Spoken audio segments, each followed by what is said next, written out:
Terima kasih buat pagi hari ini. Engkau sudah memberikan kami nafas hidup. Engkau memberikan kami kesehatan, kekuatan untuk kami boleh datang beribadah, Tuhan. Kami yakin, Tuhan, saat kami mencari wajah-Mu, Tuhan, maka kami akan menemukan, Tuhan, dan kami akan menemukan jawaban atas setiap persoalan hidup kami. Yang sakit beroleh kesembuhan, yang lemah beroleh kekuatan, yang kekurangan beroleh kelimpahan. Sebab Tuhan, Engkau Allah, Raja kami, Tuhan yang hidup, yang telah mati dan bangkit buat kami dan menyediakan tempat bagi kami di surga. Terima kasih Tuhan, terima kasih. Pagi hari ini, biarlah kebenaran firman-Mu Engkau nyatakan, Tuhan. Urapi hamba-Mu, urapi kami semua yang mendengar firman-Mu, baik kami semua yang beribadah secara onsite maupun yang beribadah secara online, Tuhan.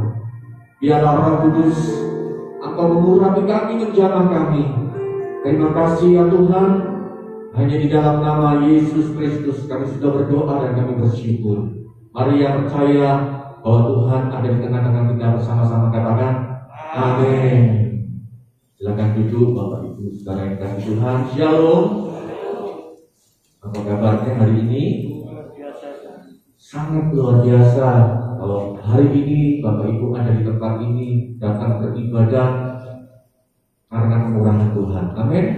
Kalau pagi tadi kita boleh bangun, karena saya pagi-pagi sudah bangun, sudah ramai sekali di depan rumah saya, ada jalan sehat, tapi saya sudah pamit sama pengurus RT, saya sudah pamit, mohon maaf saya ada tugas, jadi saya absen mengikuti acara kegiatan di perumahan.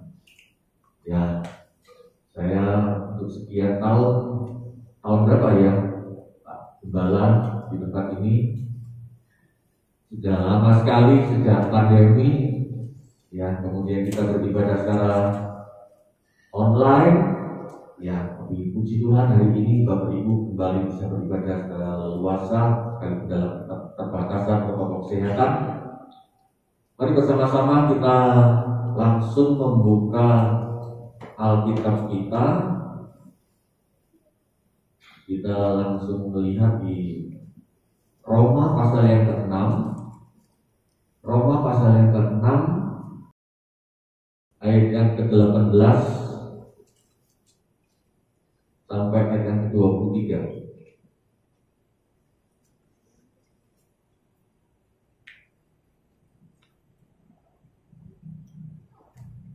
Saya akan bacakan ayat yang genap. Bapak Ibu jemaat bisa membacakan ayat yang ganjil. 2, 3. Kamu telah dimerdekakan dari dosa dan menjadi hamba kebenaran.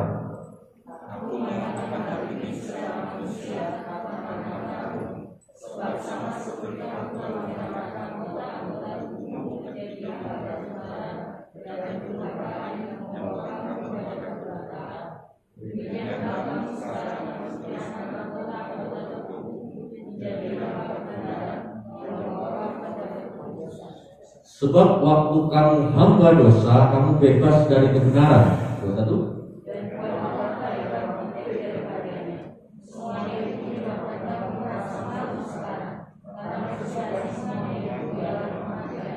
Tetapi sekarang setelah kamu dimerdekakan dari dosa dan setelah kamu menjadi hamba Allah, kamu beroleh buah yang membawa kamu kepada pengudusan dan sebagai kesudahannya ialah hidup yang kekal.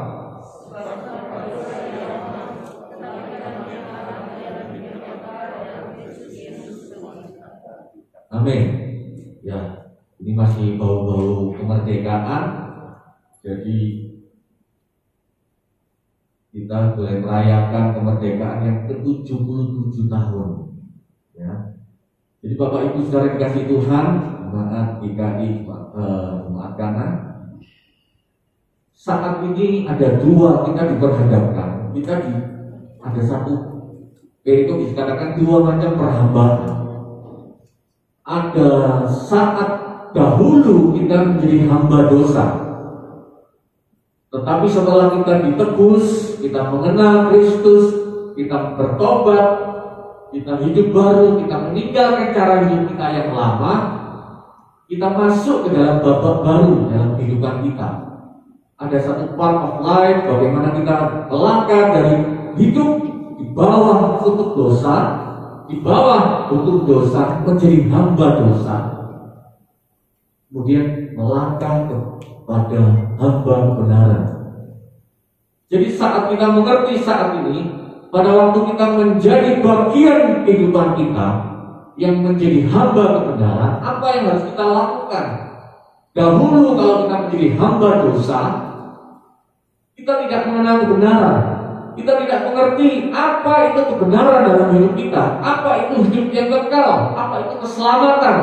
Saat kita semuanya, saya dan saudara, semua orang, Alkitab katakan kita semua adalah orang-orang yang berdosa.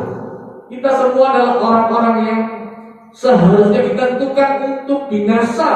Tetapi pada waktu kita melangkah, mendekat, kita dipilih, kita ditetapkan, kita diselamatkan oleh pengorbanan Kristus Yesus, maka kita ditebus dengan darah yang mahal. Alkitab katakan bahwa kita dibeli dan harganya telah lunas oleh darah. Amin. Jadi pada waktu kita menjadi hamba kebenaran, dulunya kita menjadi hamba dosa. Ayat yang ke-6, mundur ayat yang ke-6. Karena kita tahu bahwa manusia lama kita telah disalibkan supaya tubuh dosa kita hilang kuasanya. Alkitab memang mencatat bahwa tubuh dosa kita ini telah hilang kuasanya. Hamba dosa. Saya coba searching di Google apa sih hamba dosa. Ada banyak cerita, ada banyak catatan-catatan mengenai dosa. Dahulu pada saat kita hidup dalam dosa, kita bebas melakukan apa saja. Kita mau ke paranormal, kita mau main-main dengan pornografi, kita mau main-main dengan yang namanya kecurangan, kita yang namanya ada semua di Galatia pasal 5:19. Semua perbuatan-perbuatan daging telah nyata, percabulan, iri hati, semua itu adalah hamba dosa. Tetapi pada saat kita sudah melangkah, saudara, kita tinggalkan semuanya itu. Saya percaya pada saat kita sudah mengenal kebenaran, saudara, kita menjadi dari hamba dosa menjadi hamba kebenaran, maka hidup kita ini adalah hidup yang seharusnya sudah tidak lagi dikatakan Alkitab tidak lagi berkuasa. Tubuh dosa itu sudah tidak lagi berkuasa atas hidup kita, hilang kuasanya karena pengorbanan Kristus Yesus. Tetapi ada banyak anak-anak Tuhan yang menganggap kemerdekaan itu, yang menganggap saat dia sudah menerima keselamatan itu, dia mulai masih main-main lagi dengan yang namanya dosa. Saya ada banyak mengenal teman, saudara, bahkan hari-hari terakhir, beberapa bulan terakhir ini, saya sangat kecewa dengan seorang teman saya yang saya anggap dia sudah melayani Tuhan. Saya anggap dia sudah mengenal kebenaran, mengenal kasih karunia, dia sudah hidup dalam pertobatan yang katanya seperti itu. Saya nggak pernah tahu masa lalunya karena kami baru berkenalan kira-kira 4 atau 5 tahun, 2018, 4 tahun. Jadi setelah kenal, kami terlibat dalam satu pelayanan bersama. Kami menganggap bahwa ini sudah baik, sudah bertobat, karena memang sempat dengar cerita-cerita masa lalunya dia sudah Kristen, memang Kristen KTP, Kristen tanpa pertobatan. Tetapi setelah dia masuk dalam dunia pelayanan, dia masuk dalam dunia yang dimana seharusnya dia menjadi hamba kebenaran, tubuh dosanya tidak lalu berkuasa. Tapi ternyata, saudara, kami semua teman-teman pelayanan dikagetkan dengan peristiwa bagaimana dia jatuh dalam dosa, dan dosa yang sama yang ternyata setelah terungkap semua yang dilakukan beberapa tahun yang lalu sebelum dia bertobat, dia masuk. Memang ternyata betul yang ditulis Alkitab bahwa seperti babi kembali ke kubangannya. Kami semua dikagetkan dan saya nggak mungkin ceritakan gitu, karena ini sangat mengerikan dan sangat saya nggak mengerti bagaimana perasaan Tuhan ya. Sangat mungkin Tuhan menangis ya, hati Tuhan, hati Roh Kudus dibuka karena kami semuanya merasa dalam tanda kutip tertipu. Kami semua merasa dia seperti seorang begitu aktif dalam pelayanan, dalam setiap kegiatan dia selalu mensupport kami. Tapi ternyata dia masuk dalam, dan akhirnya dia sekarang ini sudah terhilang. Kami semua sudah mengingatkan, kami semua hanya bisa mengingatkan dan menegur, bahkan dengan teguran yang sangat keras. Tetapi dia kembali menjadi hamba dosa. Akhirnya pada waktu ditanya, kenapa kamu bisa seperti ini? Karena suamiku yang membuat aku seperti ini. Seperti Adam dan Hawa, dosanya lama, dosa nenek moyang. Waktu Hawa dikatakan, kenapa kamu makan buah? Karena Adam, karena ular yang bujuk aku. Lempar batu sembunyi tangan. Jadi ingin mencuci tangan. Tapi kita semuanya ditipu, kita semuanya merasa kecewa. Kenapa dia masuk? Dosa yang pernah dilakukan dan beberapa kali dia lakukan. Dan parahnya, dia jatuhnya ini dengan hamba Tuhan. Saudara bayangkan loh, ini saya cerita ini bukan saya nggak sebutkan nama. Teman ini keadaan bukan saya mengada-ngada cerita ini.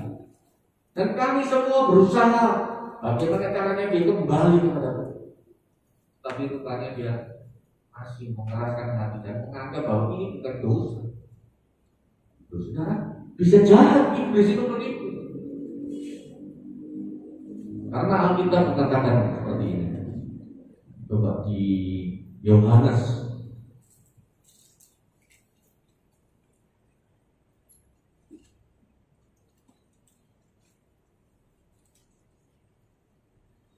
1 Yohanes pasal 3 ayat 8. Barang siapa yang tetap berbuat dosa berasal dari iblis. Yang tetap berbuat dosa berasal dari iblis. Dia menjadi hamba yang iblis.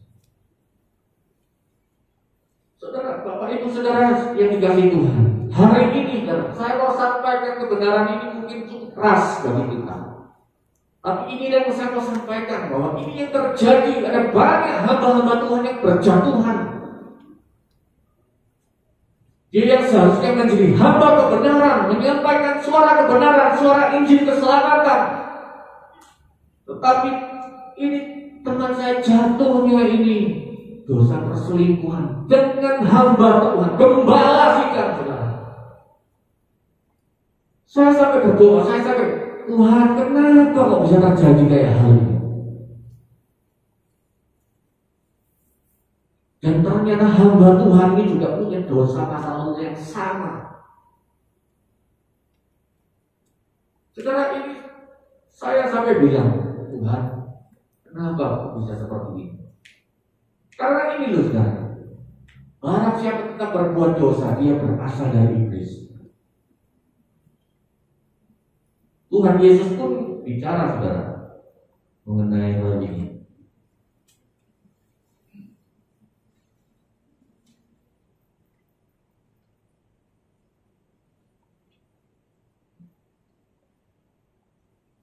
Yohanes pasal 8 ayat 34. Kata Yesus kepada mereka, aku berkata kepadamu, sesungguhnya setiap orang yang berbuat dosa adalah hamba dosa. Jadi bagian pertama, saudara, setelah kita semuanya, Bapak Ibu yang di tempat ini adalah hamba yang dahulunya hamba dosa, kemudian ditarik oleh Allah, diselamatkan oleh Allah. Kita beroleh keselamatan menjadi hamba kebenaran. Amin. Coba katakan diri sebelah kanan, katakan engkau adalah hamba kebenaran. Amin, saudara. Saat kita semuanya, apakah kita bisa jatuh kembali ke hamba dosa? Pertanyaannya, sangat bisa, saudara. Ini terjadi dengan saya sendiri. Dan saya merasakan bahwa ini adalah satu hal fenomenal ya. Sampai akhirnya teman saya ini, karena dia juga pakai pengacara, mau bercerai, mengurus perceraiannya, saling pakai pengacara karena ada harta ekonomi dan sebagainya. Akhirnya jadi pengacaranya pun kebetulan anak Tuhan. Pengacaranya bilang, tuh kok bisa ya terjadi seperti ini. Dan dia juga katakan, ini lagi viral, lagi banyak dia menangani kasus perceraian karena perselingkuhan. Dan ada beberapa yang hamba Tuhan. Saudara, ini mengerikan loh, tragis, miris. Kita mendengar. Makanya saudara, kita harus hati-hati, berjaga-jagalah. Kata Tuhan Yesus, berjaga-jagalah dan berdoalah. Agar apa? Status kita menjadi hamba kebenaran. Apa sih hamba kebenaran itu? Yang simpel saja kita mengartikannya. Kita jadi hamba Tuhan. Semua adalah hamba-hambanya Tuhan. Amin. Saudara, hamba Tuhan itu bukan seperti Bapak Gembala tempat ini yang selalu menyerahkan hidupnya sepenuh waktu. Tetapi saya semua Bapak Ibu Saudara di tempat ini bukan yang hanya berdiri atas timbal ini menjadi hamba kebenaran, hamba Tuhan. Tetapi semua adalah hamba-hambanya Tuhan. Amin. Kita punya misi. Tuhan menetapkan kita. Matius 20 berkatakan, beritakan Injil, siap atau tidak siap adanya. Kita semua adalah hamba-hambanya Tuhan yang mewartakan kebenaran. Tetapi pada waktu kita mau melakukan kebenaran, saudara, nah ini bagian yang harus kita lakukan. Jadi kebenaran dulu dalam hidup kita. Jadilah orang yang benar dulu dalam hidup kita. Tidak main-main lagi dalam dosa. Tinggalkan dosa lama kita. Karena kita Tuhan katakan tadi apa? Dosa itu tidak berkuasa lagi dalam hidup kita. Tapi pas saat kita hidup dalam kebenaran, saat kita melangkah jalan kebenaran kita, Yesus katakan, akulah jalan dan kehidupan. Akulah jalan kebenaran dan kehidupan. Ikut Yesus, itulah jalannya. Melakukan kebenaran dalam hidup kita, menanggalkan semua masa lalu kita. Ada banyak orang yang masih terikat dari dosa-dosa masa lalu yang mereka sembunyikan begitu manisnya. Seperti teman saya, kita semua tidak ada yang tahu.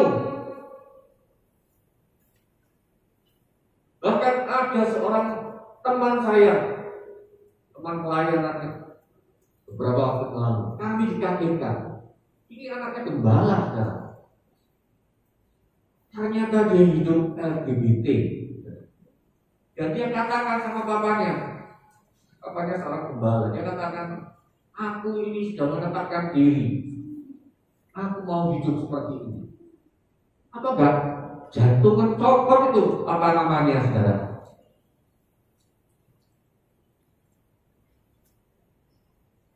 Dan dia katakan, ya ini Tuhan menetapkan aku seperti ini. Dan ada beberapa waktu lalu, saya juga punya seorang teman, seorang hamba Tuhan, anaknya bekerja di Jakarta. Anaknya sangat gagah, anaknya itu cowok, bener-bener modelnya wabah, badannya bagus, kemudian putih, ganteng, kerja di sebuah perusahaan besar Jakarta. Beberapa waktu yang lalu, kalau saudara kira-kira 3 tahun yang lalu, 3 atau 4 tahun yang lalu, ada sebuah peristiwa penggerbekan di Jakarta, penggerbekan sebuah villa atau hotel, villa, dan di situ berkumpullah anak-anak muda LGBT, pesta gay, seks gay, lelaki dengan lelaki, dan ganteng-ganteng semua, masuk televisi kalau saya. Dan salah satunya ini anak hamba Tuhan yang saya kenal. Dan dia akhirnya sempat meminta maaf kepada jemaat, meminta maaf kepada kakek pelayanan bahwa dia telah gagal begitu. Dia kecolongan dia katakan. Jangan dikatakan dosa itu tidak lagi berkuasa. Oh, aku kebal dosa. Saudara, jangan, iblis itu lebih pintar, saudara. Caranya itu membuat seperti saya berbuat apa-apa. Saya biasa kok. Dan dia masih tetapkan mau melayani lagi, mau kawin dengan hamba Tuhan itu. Dan hamba Tuhan itu mau menceraikan anaknya 5. Saya sampai dengar itu, ini kurang ajar ya. Ini kalau Tuhan ada, saudara, dimusnahkan ini sudah orang-orang ini, saudara. Tapi ayo kita lakukan, jadilah hamba kebenaran, saudara. Amin. Saat kita sudah ditetapkan, nah, ada cara-cara untuk kita tetap dalam kebenaran, menjadi hamba kebenaran. Bagian-bagian dalam kehidupan kita ini, ayo, roh kita ini dimakan, kasih makan firman. Ikuti ibadah kepada komsel, apa namanya ini, komsel ya. Ada persekutuan keluarga dan sebagainya. Ikuti secara jam-jam ibadah. Dan suami istri, anak-anak, bangun mesbah. Setiap malam bangun mesbah untuk hidup dalam kebenaran. Saling mengingatkan, menegur kalau ada yang salah. Pada waktu kita menjalani hari-hari ini, saudara, maka kita semuanya ini akan mendapatkan bagian pengudusan dan hidup yang kekal. Itu jadi firman Tuhan. Saat kita melangkah dalam kebenaran itu rupanya adalah hidup yang kekal, pengudusan. Karena pada waktu kita hidup kudus, pada waktu kita hidup dalam kebenaran, kita sudah benar-benar merdeka. Ada banyak orang yang mengatakan begini, seperti cermin kita melakukan, kita itu seperti bercermin ya. Pada waktu kita bercermin, kita tahu siapa diri kita. Alkitab mengatakan apa? Pada waktu kita bercermin, sesaat kita keluar, kita meninggalkan cermin itu, kita lupa siapa diri kita. Status kita kadang-kadang secara rohani siapa status kita? Anak Tuhan, anak raja. Tapi pada waktu kita jalani hidup ini, saudara, menjalani hari-hari ini adalah hari-hari yang sulit. Apalagi masa-masa pandemi ini masih belum berlalu. Keadaan begitu sulit secara ekonomi. Ada banyak orang kehilangan kerjaan yang baik. Akhirnya dia cari cara bagaimana dia bertahan hidup. Dia melakukan yang tidak benar, yang menipu, dia melakukan bagian-bagian yang tidak baik. Ini adalah bagian-bagian masa lalu yang seharusnya kita tanggal. Tidak berkuasa lagi dalam hidup kita. Tapi ayo Bapak Ibu Saudara, jalani hari-hari ini. Sekalipun keadaan sulit, sekalipun keadaan berat, tetapi ayo hidup dalam kebenaran, hidup dalam jalannya Tuhan. Percaya Roh Kudus akan menuntun kita. Secara manusia kita nggak mungkin bisa, pasti nggak mungkin bisa. Tetapi kalau kita mengandalkan Tuhan dalam hidup kita, mengandalkan Roh Kudus, setiap hari saat kita melangkah, saat kita mau melakukan bagian-bagian kita dalam bekerja, dalam pelayanan, ayo kita koreksi diri kita setiap hari. Setiap malam kita koreksi. Apakah kita sudah perkataan kita,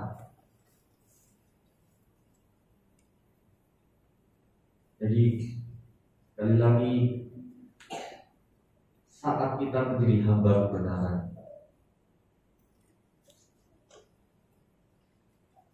Ayat 18 dikatakan kamu telah dimerdekakan dari dosa dan menjadi hamba kebenaran.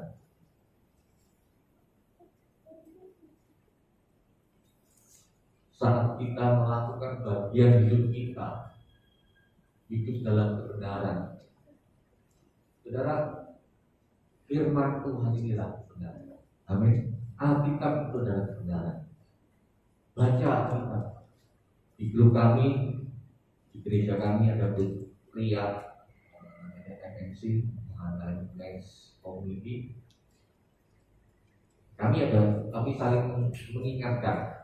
Kami membaca 2 pasal setiap hari. Jadi di grup itu yang sudah baca harus absen. Kemudian setelah itu, apakah ada yang menemukan ayat emas dari pembaca? Itu ada kayak di sharing lalu itu. Jadi pada waktu kita melakukan bagian kita membaca Alkitab secara rutin tiap hari. Di sini apakah Bapak Ibu sudah membaca Alkitab secara rutin? Halo?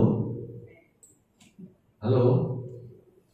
Coba yang baca Alkitab tiap hari angkat tangannya. Ini puji Tuhan. Ya. Yang baca kadang-kadang angkat tangannya. Yang tidak pernah baca angkat kakinya. Ya. Jadi baca Alkitab itu bukan sekedar ini. Jadi pada waktu kita baca, kita nggak perlu baca 5 pasal Pak, saya baca setiap hari. Oke, bagus. Tapi bagian yang paling penting adalah apakah saudara melakukan nggak yang saudara baca itu? Nah ini loh. Saat kita membaca, Daniel mengatakan, jangan engkau berpikir seperti ini. Jangan engkau mencuri, jangan engkau begini. Ampunilah semua.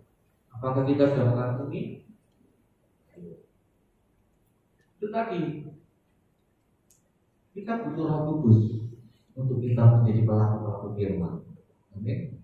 Saat kita melakukan bagian kita setiap hari bersama Tuhan, saya percaya Tuhan itu juga Allah yang hidup. Dia akan berperkara dengan dahsyat dalam hidup kita. Dia akan menjadi pembela kita. Dia akan menjadi penolong kita yang setia. Dia akan menjadi Allah Bapa yang memelihara hidup kita. Percaya bahwa setiap langkah-langkah kita itu, firman Tuhan katakan tiap langkah itu diatur oleh Tuhan. Kita menjadi hamba Tuhan. Menjadi hamba kebenaran. Hamba kebenaran. Kita kan ditulis hamba kebenaran. Kita harus taat akan kebenaran itu. Kita mentaati kebenaran itu. Kita menjalani kebenaran itu dalam kehidupan kita. Saat kita bekerja, saat kita berkata-kata. Ada di Roma pasal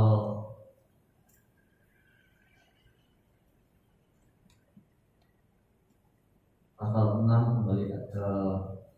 Dan janganlah kamu menyerahkan anggota-anggota tubuhmu kepada dosa untuk dipakai sebagai senjata kelaliman, tetapi serahkan dirimu kepada Allah sebagai orang-orang yang dahulu mati, tetapi yang sekarang hidup, dan serahkanlah anggota-anggota tubuhmu kepada Allah untuk menjadi senjata-senjata kebenaran. Dahsyat ayat ini.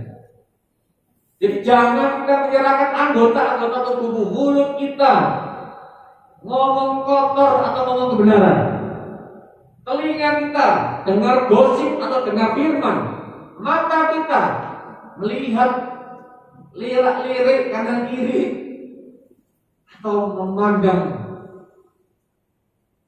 kepada kebenaran, tangan kita. Ada seorang yang katakan, dia ini ke gereja tapi suka ngandung istrinya dengan tangan. Dengan tangan dia angkat tangan memuji Tuhan. Dengan mulut dia katakan haleluya di gereja. Tetapi mulutnya ini saat keluar dari gereja, saat dia bekerja, tiap hari kebun binatang yang keluar. Ngomong kotor, ngomong binatang-binatang. Telinga kita lebih dengar yang suka, yang baik-baik, yang enak di telinga, yang didengar telinga. Saat kita dengar kebenaran yang keras, ini bukan buat saya ini buat belakang saya. Saat kita mulut kita, langkah kita, tangan kita bertobat, saudara. Ada banyak orang-orang yang kelihatannya baik rohaninya, kelihatannya di gereja kudus, tetapi tangannya suka mukul, tangannya suka mencuri, tangannya ini suka melakukan perbuatan-perbuatan yang tidak berkenan di hadapan Tuhan. Ayo kita bertobat, saudara. Sebelum kita urusan sama Tuhan, kalau saudara urusan sama Tuhan, saudara jangan nangis darah pun, saudara akan menyesal. Tetapi saat kita melakukan, dijadikan tubuh kita ini sebagai senjata, serahkan dirimu kepada Allah sebagai orang-orang yang dahulu mati, dan serahkan anggota-anggota tubuhmu kepada Allah. Ayo serahkan mulut kita, serahkan tangan kita, kaki kita melangkah memberitakan Injil, tangan kita untuk menolong orang, untuk membelai dengan belas kasihan, membelai dengan kasih sayang kepada anak-anak kita. Jangan lagi kita katakan kata-kata yang sia-sia sama anak-anak kita. Jangan ngomong goblok kamu. Oh, anak monyet kamu. Anak monyet, bapaknya siapa? Ngomong anak monyet. Jadi bapaknya siapa? Raja monyet. Ayo kita, perkataan kita ini yang simple, yang tiap hari di kantor kita marah dengan karyawan, kita marah dengan anak buah kita. Kita katakan bahasa Surabaya ini kan bahasanya kan pecah pincuk. Ngerti ya maksud saya? Itu kalau nggak ngomong tiap hari itu, saya punya teman itu saudara. Sampai sekarang dia sekarang di Bali, teman mulai kecil. Ketemu kalau pas saya ke Bali gitu, ketemuan dengan dia. Aduh, kalau ngomong ini pecah pincuk ini masih ada. Padahal dia minggu ke gereja. Wah, kalau ngomong itu pecah pincuk gitu. Jangan, saya tidak kaget juga. Ternyata ini sudah tradisi atau bagaimana ya? Ada teman anak saya ini umur 11 tahun, dia SD kelas 6. Dia suka chat punya teman sahabat di sekolahnya. Cewek, anak saya bilang cewek. Nah, dia punya teman cewek juga, teman sahabat itu ya. Suatu saat malam itu voice call, jadi apa namanya, WA call gitu, WA call. Jadi, bukan WA call sorry. Dia lagi main game online itu, Mobile Legends atau apa. Kemudian, nah temennya kan itu kan bisa online ya, bisa online. Jadi suara temannya anak saya ini bisa terdengar karena begitu kata komunikasi ya. Anak saya main dengan dia, temannya ini kemudian kalah kan, mungkin di permainan itu dia kalah bagaimana dia macam bencok cewek 11 tahun, saya kaget.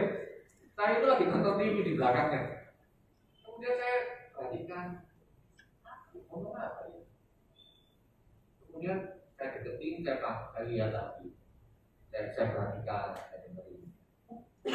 Itu sudah pecah pincuk. Langsung saya ngomong itu kan bisa dengar itu. Saya ngomong sama anak saya sengaja tak kencangin suara saya. Itu siapa yang bicara itu? Saya dengan nada yang tinggi. Siapa yang bicara itu? Ngomong kotor. Kayak sekolah begini tak marahin.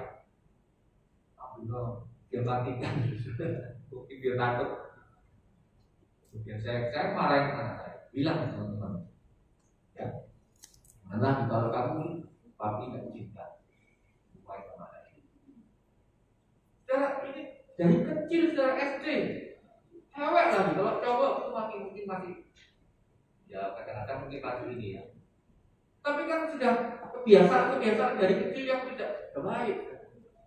Ayo kita biasakan saudara, bertobat. Saya dulu juga suka ngomongan kotor. Dan saya juga masa lalu yang tidak baik juga. Dan pada waktu kita menjadi bagian hidup kita yang sudah mengenal kebenaran, yang sudah mengenal Yesus Kristus, yang sudah mengenal keselamatan itu, apakah saudara mau menukar keselamatan itu dengan sesuatu yang sia-sia? Kembali lagi masa lalu yang sia-sia, kembali lagi perkataan kita, perbuatan kita, pikiran kita. Memang berat ya untuk Yesus ya. Berat gak saudara? Saya mau tanya, berat gak kita itu Tuhan? Kadang-kadang ikut setan lebih enteng ya. Karena memang kita ngatur dosa saudara, produk dosa. Tetapi setelah kita ditebus saudara, jangan lagi menyia-nyiakan keselamatan itu, menukar hak keseluruhan keselamatan itu. Pada waktu kita menjadi bagian kita, hidup benar. Ayo bertobat, tinggalkan semua yang lalu. Mungkin saudara gak bisa mengampuni, tinggalkan dan mulai melangkah, mulai mengampuni, menjadi hamba benar. Saat saudara diperhadapkan sesuatu, ada kesempatan untuk saudara berbuat curang, tinggalkan. Maka kepercayaan yang Tuhan berikan, Tuhan akan angkat itu. Kelihatannya sesaat menikmati dosa itu enak, nikmat. Tetapi saat engkau menghadapi pengadilan, saat dipanggil, kita tidak pernah tahu. Saya ngomong sama teman saya keras, aku jangan main-main dengan api. Apa maksudnya Pak? Kalau kamu main-main dengan api, kamu terbakar dan kamu akan habis. Jadi teman saya yang terjadi. Saya katakan, kamu jangan main-main dengan Tuhan. Jangan main-main dengan Tuhan. Selama kasih karunia masih ada, kamu gak tahu kan hidupmu itu nanti malam seperti apa. Jangankan 1 jam atau 2 jam ke depan kita tidak tahu. Kita pulang keluar dari gereja ini kita tidak tahu. Ada juga hamba Tuhan, sementara khotbah dia jatuh, panggil pulang. Ada banyak orang keluar dari gereja jatuh kepleset. Ada banyak orang-orang yang mengalami, kita nggak pernah tahu saudara apa yang terjadi ke depan. Tapi percayalah, saat kita sudah dalam keselamatan, mempertahankan keselamatan, mempertahankan hidup kebenaran di dalam Yesus Kristus, kita datang ibadah dengan setia, kita membaca Alkitab dengan setia, melakukan firman Tuhan, melakukan bagian kita menjalani hidup dalam kebenaran, maka keselamatan itu bagian kita yang tidak dapat direbut oleh iblis. Seringkali orang katakan, oh kamu nanti masuk anas. Kita punya jaminan keselamatan, Yesus Kristus, jaminan pengudusan dan hidup yang kekal. Itu kita catat dengan jelas, saudara. Ayo hidupi dalam kebenaran, hidupi hari-hari ini yang sulit ini, tetap melangkah dalam kebenaran, melayani dengan benar, melayani dengan kudus. Hidup kita ini menjadi bagian kita yang harusnya menjadi patronan untuk Allah. Setelah kita hidup benar, orang bisa lihat, oh orang Kristen itu luar biasa. Oh anak Tuhan itu. Udah sampai orang, oh hati-hati ya, kalau dekat itu ada Matius itu ya. Maaf ya, ada namanya Matius. Ini bukan ilustrasi. Awas, jangan dekat-dekat sama Lukas itu. Di sini duit, hutangin duit nggak balik. Saudara, ayo kita jalani hidup ini. Kalau dipercaya sesuatu yang kecil, jaga dalam kebenaran firman, langkah dengan kebenaran firman, maka kita semuanya akan hidup dalam kebenaran. Amin, saudara. Terima kasih Bapa di sorga. Tuhan ada di dalam tempat ibadah ini. Tuhan ada di dalam gereja ini dan menyaksikan kami. Biarlah darah-Mu dimeteraikan atas hidup kami, agar kami menghidupi firman kebenaran-Mu, sehingga kami ya Tuhan, kami sungguh-sungguh menghargai pengorbanan Kristus, menghargai darah Kristus. Dan biarlah di sepanjang hidup kami Tuhan selalu dipermuliakan. Hamba berdoa menyerahkan hamba-hamba-Mu yang sudah melayani Tuhan di sepanjang ibadah, semua diberkati tanpa terkecuali. Jemaat yang sudah hadir, jemaat yang tidak bisa hadir karena satu dan lain hal, Tuhan juga memberkati. Tuhan membukakan jalan, dan bagi yang sakit di dalam nama Tuhan Yesus, kuasa Tuhan yang sempurna menjamah, memulihkan dan menyembuhkannya dalam nama Tuhan Yesus Kristus. Tuhan, kami mohon belas kasihan Tuhan, kami semua diberikan imunitas ilahi, kami semua diberikan kesehatan ilahi, kami semua dimampukan untuk menjaga kehidupan kami, sehingga kami benar-benar boleh beraktivitas dan berkarya dalam anugerah dan kasih Tuhan yang terus menyertai dan memberkati kami. Kami mendoakan dan menyerahkan semua partner-partner pelayanan dimanapun beliau berada. Tangan belas kasihan Tuhan akan terus menuntun dan memimpin, memberkati beliau semuanya. Pada akhir ibadah ini kami berdoa untuk Bapak Presiden dan wakilnya, juga semua jajaran menteri di dalam nama Tuhan Yesus, juga semua wakil-wakil rakyat sesuai dengan panggilan, sesuai dengan keberadaan beliau semuanya. Biarlah diberikan hati yang takut akan Tuhan, hati yang mengasihi Tuhan, hati yang melayani Tuhan, sehingga negeri kami menjadi negeri yang aman, penuh damai sejahtera, dan hujan keselamatan, hujan pertobatan berlaku untuk dan atas negeri kami. Kami juga mendoakan buat TNI, buat Polri, buat setiap pergumulan di dalam dua institusi ini.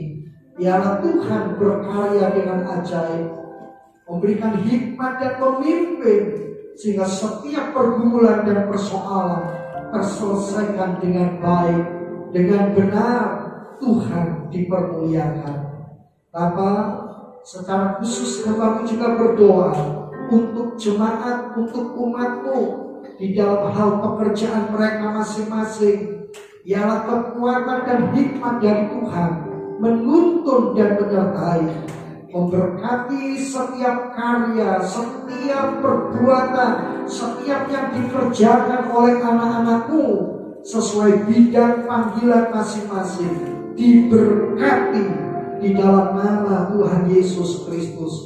Hikmat daripada Tuhan terus melimpah dan mengalir. Tuhan, Tolong kirimkan para malaikat-malaikat-Mu untuk selalu mendampingi dan menjaga kami semuanya. Jemaat yang dikasihi Tuhan, sekarang arahkan pandangan-Mu kepada sorga. Dan sebelum Engkau pulang, terimalah berkat dari Allah Bapa, dan bila cinta kasih kemurahan Tuhan Yesus Kristus di dalam persekutuan Allah Roh Kudus akan memimpin dan menyertai kehidupanmu sekarang, akan sampai selama-lamanya. Pulanglah, terimalah berkatnya. Jadilah engkau kuat, jadilah engkau perkasa, dan jadilah engkau berkat. Jadilah hamba kebenaran, jadilah hamba yang sudah dimerdekakan. Di dalam nama Tuhan Yesus Kristus. Haleluya. Amin. Selamat hari Minggu. Tuhan Yesus memberkati.